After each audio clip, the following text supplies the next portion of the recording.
Radio Eternidad, impactando el presente con un mensaje eterno. Hoy más que nunca necesitamos la capacidad de un pensamiento crítico y exhaustivo, basado en la palabra de Dios, que es inspirada, infalible y sin error. No podemos vivir correctamente sin una cosmovisión correcta. Pensemos bíblicamente, el podcast con el pastor Sugel Michelén. ¿Cómo puedo descubrir cuál es la voluntad de Dios para mí? Antes de responder esa pregunta, es extremadamente importante que distingamos dos aspectos de la voluntad de Dios. El primero tiene que ver con los decretos divinos. Dios decretó crear, Dios decretó salvar en Cristo. Pablo nos dice en Efesios capítulo 1, versículo 11, que Dios hace todas las cosas según el designio o según el decreto, según la decisión de su propia voluntad. Él es el soberano del universo. Y esos decretos de Dios, algunos de ellos son revelados en las Escrituras, porque Dios ha querido compartir su mente con nosotros en su palabra. Dice en Deuteronomio capítulo 29 que las cosas secretas le pertenecen al Señor, pero las reveladas son para nosotros. Ahora, la Biblia también usa la expresión la voluntad de Dios para referirse a lo que Dios quiere de nosotros, cómo Él quiere que nosotros vivamos. Por ejemplo, en Romanos capítulo 12, versículo 2, Pablo nos exhorta a no conformarnos a este siglo, a este mundo, no dejar que el mundo nos moldee a su antojo, sino que debemos ser transformados por medio de la renovación de nuestro entendimiento.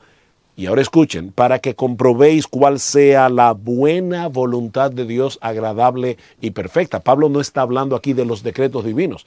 Él está hablando de cómo Dios quiere que nosotros vivamos. Y noten que esta voluntad de Dios es buena, esta voluntad de Dios es agradable y es perfecta. Ahora, volviendo a la pregunta, ¿cómo yo puedo saber cuál es la voluntad de Dios para mí? Bueno, a través de su palabra. Hay un montón de cosas que la Biblia dice que son la voluntad de Dios para mí.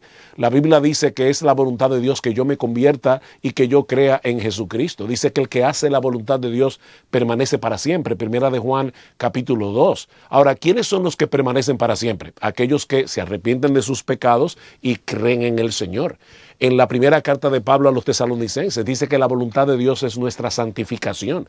De manera que Dios nos ha revelado en su palabra en general qué es lo que Él quiere de nosotros. Ahora, yo sé que muchos creyentes quieren saber con quién se deben casar, qué carrera deben estudiar, dónde se deben mudar.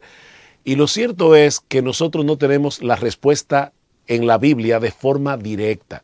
Pero la Biblia sí nos da mandamientos, nos da principios generales, nos pone ejemplos que nos ayudan a tener un marco de referencia en el cual nosotros podemos vivir tomando decisiones que agraden al Señor. Cuando tú tienes una mente informada por la Escritura, cuando tú te estás dejando transformar conforme al carácter del Señor Jesucristo, en una forma casi intuitiva, las decisiones que tú tomes van a ser conforme a la voluntad de Dios.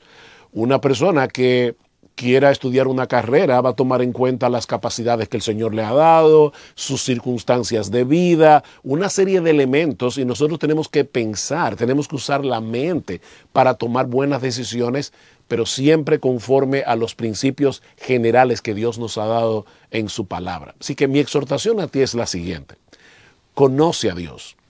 Empápate de su palabra, empápate de los principios, de los mandamientos, de los ejemplos que Dios nos ha revelado en su palabra. Déjate transformar por medio de la renovación de tu entendimiento y es muy probable que Dios te esté conformando a esa persona sabia que a la hora de tomar una decisión, va a tomar una decisión que es conforme a la buena voluntad de Dios, que es agradable y que es perfecta.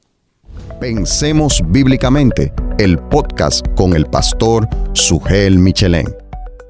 Radio Eternidad, impactando el presente con un mensaje eterno.